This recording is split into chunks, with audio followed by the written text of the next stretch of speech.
చూడగానే తలగొక్కుంటారు. ఏంటంటే ఏం లేదు అంటారు. ఏం లేకపోతే అసలు ఎందుకొచ్చారు? చూడండి, మీరు ఎంత గొప్ప నటులైనా మీ నటన నా దగ్గర చూపించకండి.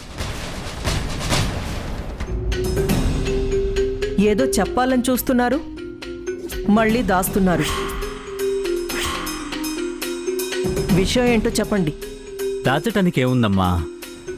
దాస్తే లాభం ఏంటి?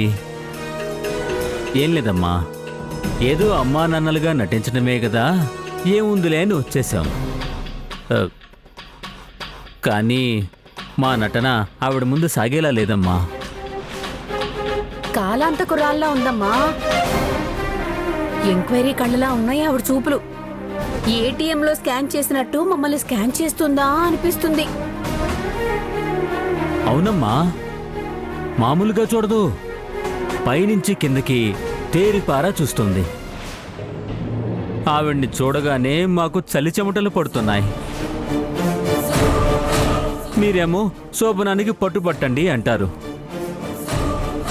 ఆవిడ గారేమో మా పీకలు పట్టుకొని ప్రాణాలు తీసేలా ఉంది. బాహుబలిలో శివగామిలాగా అలా కోపంగా చూస్తుందేంటమ్మా? ఏంటో తెలియని భయం, మెన్నులో వణుకు. ఎంత ధైర్యం కూడగట్టుకున్నా నిలకడగా నిలబడే శక్తి రావడం లేదమ్మా. ఆవిడ కావాలని, మీరు బెదరాలనే అలా చేస్తుంది. లేనిపోని కోపం, గాంభీర్యం ప్రదర్శిస్తుంది. మీరేం బెదరొద్దు. సందు దొరికితే చాలు రెచ్చిపోండి. అమ్మో, తులసొస్తుంది, మాట మార్చాలి.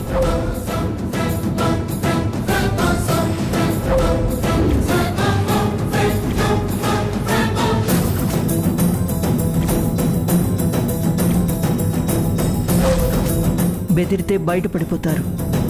ధైర్యంగా ఉండండి. మీ కూతురు మీద ప్రేమతోనే అడుగుతున్నారు కానీ ఆవిడ మీద పంతమో పందెమో కాదుగా. అవునమ్మా, పెళ్ళై ఏడాది గడుస్తున్నా ఇంకా శోభనం చేయకపోవడం ఏమిటి? ఆవిడ అదో రకం మనిషిలా ఉంది. ఎంత తులసి మీద కోపం ఉంటే మాత్రం కొడుకు అన్యాయం చేస్తుందా అమ్మా? అదే కదండి విచిత్రం. అందుకేగా వింతగా చెప్పుకుంటున్నాం. అదే కదా విచిత్రం, అందుకేగా వింతగా చెప్పుకునేది. ఏంటి మమ్మీ, నాన్న అదో రకంగా ఉన్నారు? నీ గురించే టెన్షన్ పడుతున్నారు తులసి. దేనికి టెన్షన్? అచ్చట ముచ్చట తీరాలని, ఆవిడ మొండితనం వదలాలని. దాని గురించి మీరేం కంగారు పడకండి. ఆవిడతో నేను ఛాలెంజ్ చేశాను. ఛాలెంజ్ చేసావా? ఏంటి తులసి అది? అదే మమ్మీ నాన్న అనుకునే శుభకార్యం ఆగదు అని. అంతా సవ్యంగా జరుగుతుంది. మీరేం టెన్షన్ పడకండి.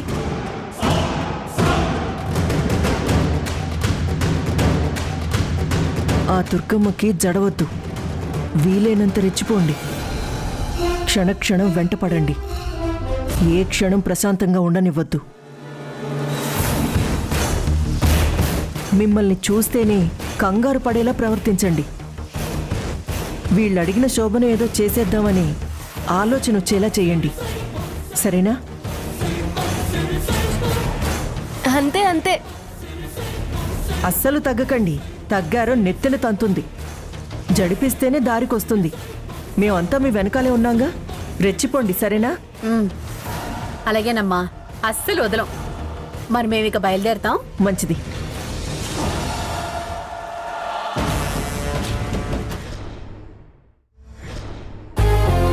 Lakshmi,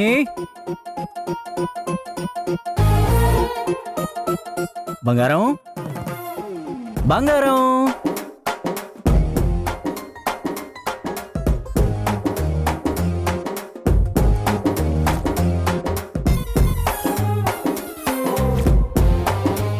good, very good. భర్తకి ఈ మాత్రం రెస్పెక్ట్ ఇవ్వాలి. పిలవగానే వచ్చావు. Keep it up. అప్పు లేదు, డౌను లేదు. నేనే మర్యాద కోసం రాలేదు. చీపోన్నా ఇంకా లక్ష్మి, బంగారం అని పిలుస్తూ ఈ ఇంటి చుట్టూ తిరుగుతున్నావేంటా అని ఆశ్చర్యంతో. తెలివితేటలు చూపించుకో. నాది నాకిచ్చేంత వరకు నువ్వు నా పెళ్ళానివని ఎప్పుడో తేల్చి చెప్పాను. మళ్ళీ మళ్ళీ చీ అన్నా, చా అన్నా, పో అన్నా నాలకి చీరేస్తా. నాలుక చీరితే నాగు పవనై కోటేస్తా. నిలువున ఏం చీరను పాములు తేళ్ళవటానికి అడ్డంగా కట్ చేస్తా. అంతే సంగతులు. అరుపులే కాని అర్థం బయటికి రాదు. వాగించకుండా ముందు నువ్వు బయలుదేరు. ఎక్కడికి ఎక్కడికి లాగుతున్నావు? నేను రాను.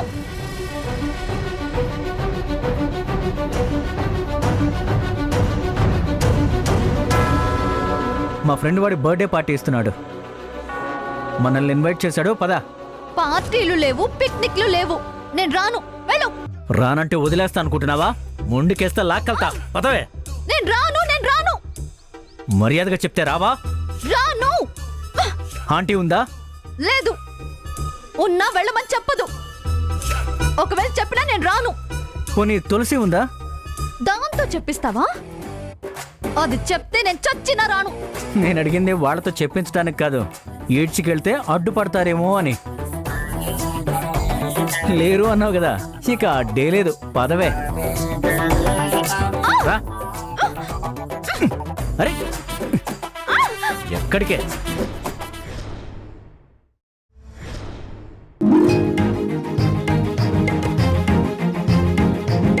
ప్రియా, ప్రియా,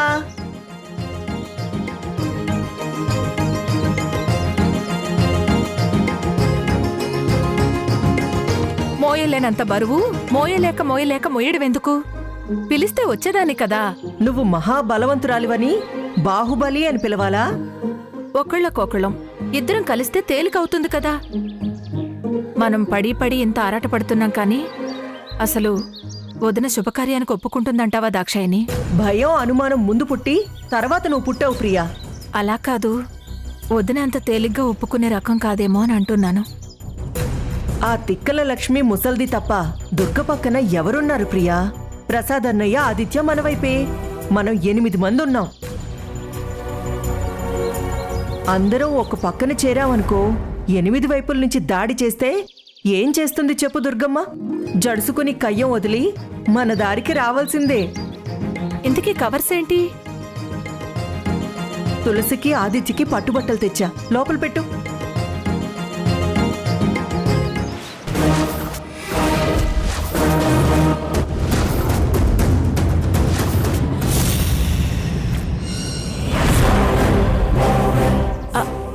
వదినా, శుభకార్యం కోసం శుభమాని తెచ్చిన పట్టుబట్టల్ని అలా ఎగరేయొచ్చా? అహంకారం, తలపొగురు, దాష్టీకం.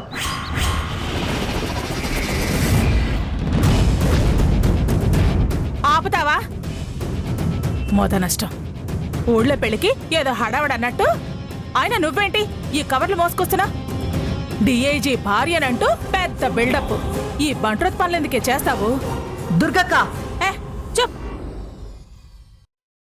మెదిపావో మాడు మండిపేల కొడతాను. అర్థమైంది.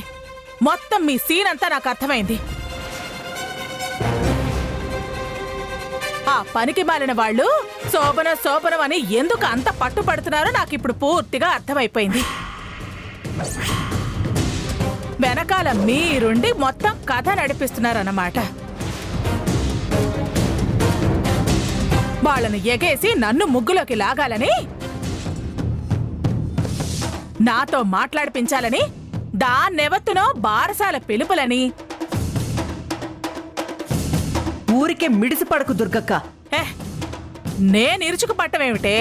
మొగుడికి రొట్టెల కర్రలు అట్ల కాడలు ఇచ్చి మగరాయిళ్లాగా ఇరగదీసుకుని నడిచేది నువ్వు. ఇలా మంది కొంపలెంట తిరుగుతూ పెత్తనాలు తల మీదేసుకునేది నువ్వు. నన్ను విరుచుకు పడుకో అంటావేంటి? ఈ కవర్లు, ఆ మాటలేంటి? వాళ్ళేంటో, వాళ్ళ కథలేంటో, మీరేంటో, మీరు నడిపే కథలేంటో నాకు మొత్తం తెలిసింది. ఏంటి తెలిసింది అంటుంది? వాళ్ళు డ్రామా కంపెనీ అని తెలిసిందా ఏంటి? ఏంటి దుర్గక్క నీకు తెలిసిన అంత గొప్ప రహస్యం?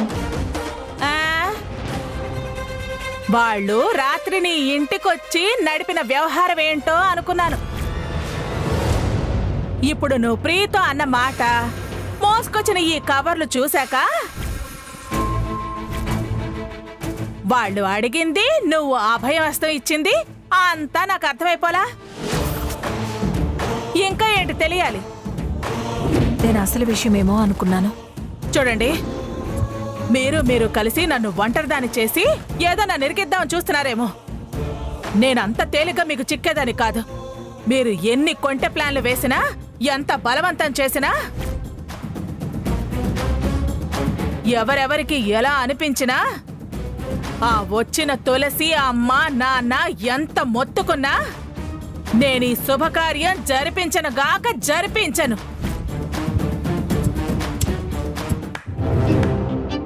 ఓకే ఓకే, అలాగేనండి.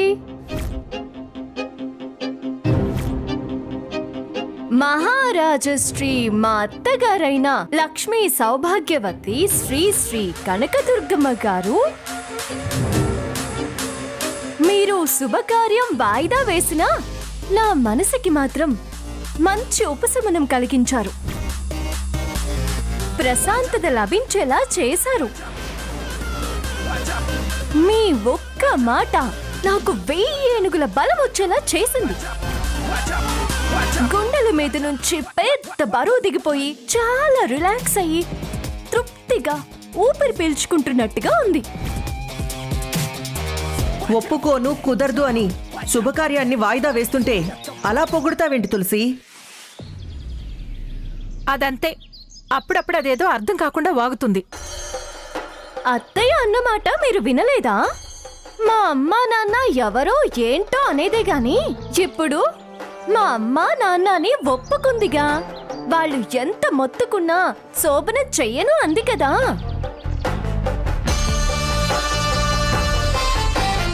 కార్యం పక్కన పెడితే వాళ్లను అంగీకరించినట్టే కదా, అందుకే పొగుడుతున్నా.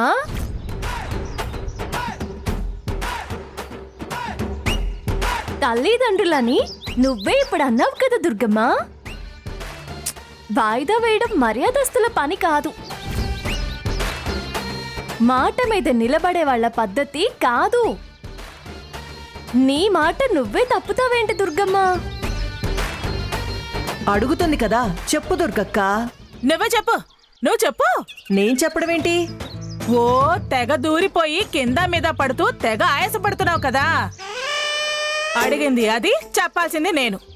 మధ్యలో చెప్పు చెప్పు చెప్పు అని నువ్వంటవెందుకు? ఏ నాకు వినపట్టలేదా? సరే వదిలే దుర్గమ్మ, నాకు సమాధానం చెప్పు. ఏంటి చెప్పేది? ఏంటి? ఏదో మాట వరుసకి ఫ్లోలో అన్నాను. అయినా పరువు ప్రతిష్ట, కుటుంబ గౌరవం ఇవేవి అవసరం లేదా? అవన్నీ వాళ్ళకు ఉన్నాయో లేదో తేలాలి కదా. నా సమవుజ్జలో కాదో తేలాలిగా. ఏమీ తేల్చుకోకుండా నేను ఇప్పుడు ఎస్ అంటే తర్వాత 10 మంది జోక్ అంటారు. వాళ్ళ బాగోతం తేలాకే మీ శోభనం.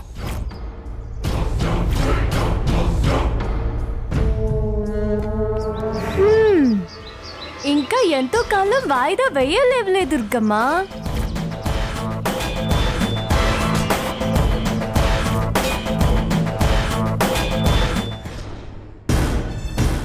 రానంటుంటే ఎందుకు బలవంతం చేస్తున్నావు, దౌర్జన్యం చేస్తున్నావు? నువ్వు మనిషివా రాక్షసుడివా? కట్టుకున్న మొగుడినే రాక్షసుడు అంటావేంటే? ఇష్టం లేదురా మొర్రు అంటుంటే మొగుడు మొగుడని వెంట పడతావు. రోషం పౌరుషం లేని నువ్వే మగాడివిరా. అదిగో ఈ అతివాగుడే వాగద్దనేది. అతిగా ప్రవర్తించేది నువ్వు. వదిలే ప్రసక్తే లేదు, వచ్చి తీరాల్సిందే.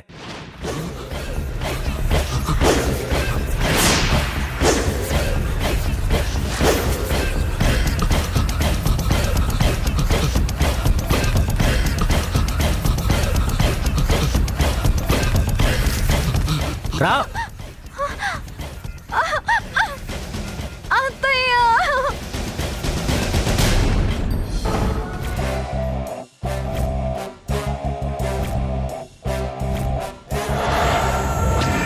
ఏంట్రా? ఏంటిది? ఏంటిలా ఈడ్చుకుని వెళ్ళాలని చూస్తున్నా?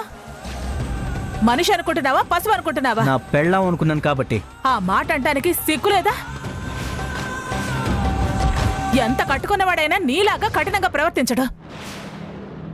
అయినా అది మొహం మీదే చెప్పొచ్చింది కదా, మళ్ళీ ఏ మొహం పెట్టుకుని అడుగుతున్నావు? పైగా ఎంతమంది మొగుళ్ళని వదిలేసిన వాళ్ళు లేరు. ఇంకా వదిలేలేదుగా. ఇలా ప్రవర్తిస్తే ఇంకా ఏ బంధం ఉండి చేస్తుంది?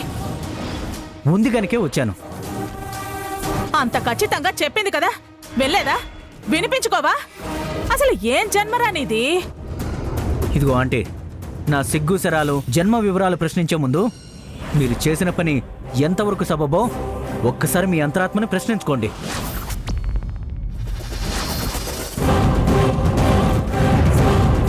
అక్కడుండాల్సిన దాన్ని ఏ హక్కుతో ఇక్కడికి తీసుకొచ్చారో చెప్పండి.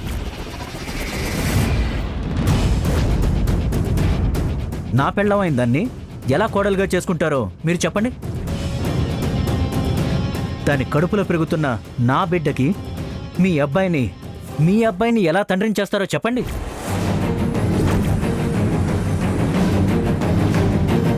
లేదు, కరిగించేస్తే ఎలా పునీతవుతుందో చెప్పండి. ఇలాంటివన్నీ మీలాంటి వాళ్ళు చేయటం న్యాయం అయితే నేను ఇలా చేయటం న్యాయమే. ఇలా లాక్కెళ్ళటం కూడా న్యాయమే. అలాగే నేను మీ కొడుకులాగా వానపావుని కాదు, తాచుపావుని.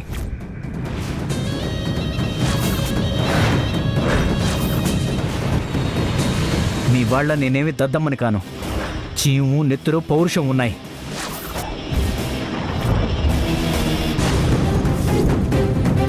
పెళ్ళడానికి దూరంగా ఉండరా అంటే అలాగే అమ్మాని గంగిరెద్దులా తలూపే రకాన్ని కాదు.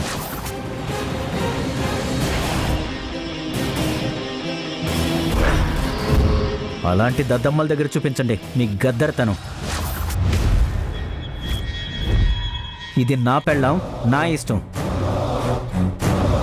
ఈవిడ మాటలు వింటే సంవత్సరాలు నిలబడవే, నెట్ట నిలువున కూలిపోతాయి. నువ్వురా.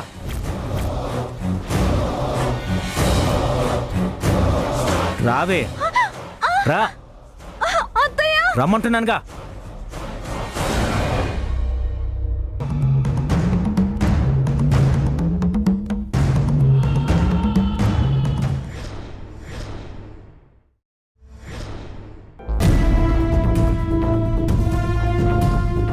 అయినా మీ వాళ్ళ నేనే వానపావుని కాదు, తాచుపావుని. మీ వాళ్ళ నేనేమే దద్దమ్మని కాను. చీము, నెత్తురు, పౌరుషం ఉన్నాయి.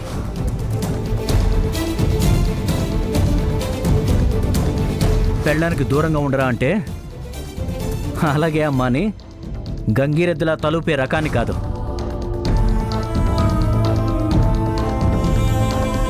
అలాంటి దద్దమ్మల దగ్గర చూపించండి మీ గద్దరితనం. ఈవిడ మాటలు వింటే సంవత్సరాలు నిలబడవే, నెట్ట నిలువున కూలిపోతాయి. నువ్వురా.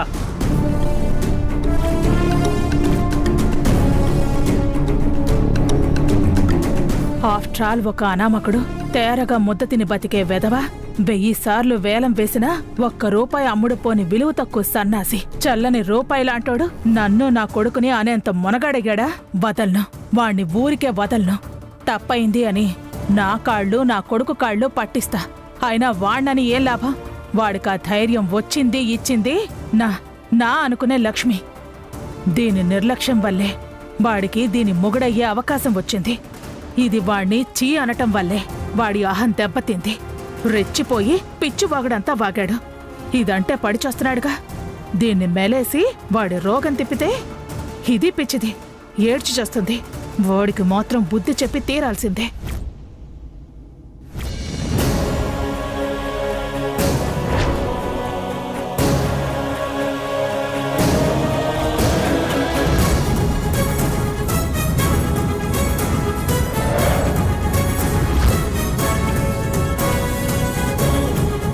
అది ఆగమ్మా, లేవద్దు. ఎవడమ్మా వాడు? వద్దురా, వాడి మాటలేం పట్టించుకోకు. నువ్వు ఆవేశపడకు. ఆలోచించి నువ్వు యాగం కాకు. వాడికి నేను బుద్ధి చెప్తాను.